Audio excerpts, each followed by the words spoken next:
ज़करिया 5वां बाब जो 11 आयात पर मुश्तमिल है।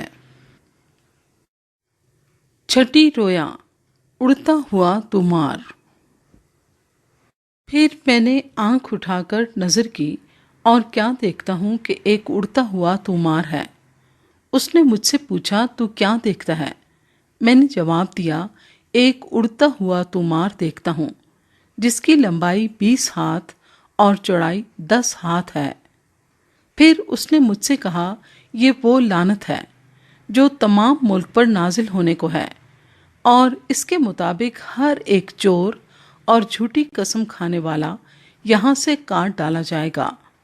रब्बुल अफ़वाज फरमाता है, मैं उसे भेजता हूँ, और वो चोर के घर में और उसके घर में जो मेरे नाम की झूठी कसम खाता है घुसेगा और उसके घर में रहेगा और उसे उसकी लकड़ी और पत्थर समेत बर्बाद करेगा। 7वीं रोया, ऐफा में बैठी औरत।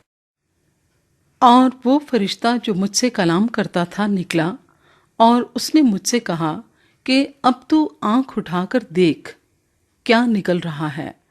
मैंने पूछा, ये क्या है?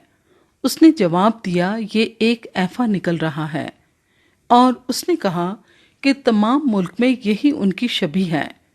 और शीशे का एक गोल सरपोश उठाया गया और एक औरत ऐफा में बैठी नजर आई, और उसने कहा कि ये शरारत है, और उसने उसको ऐफा में नीचे दबाकर शीशे के उस सरपोश को ऐफा के मुंह पर रख दिया।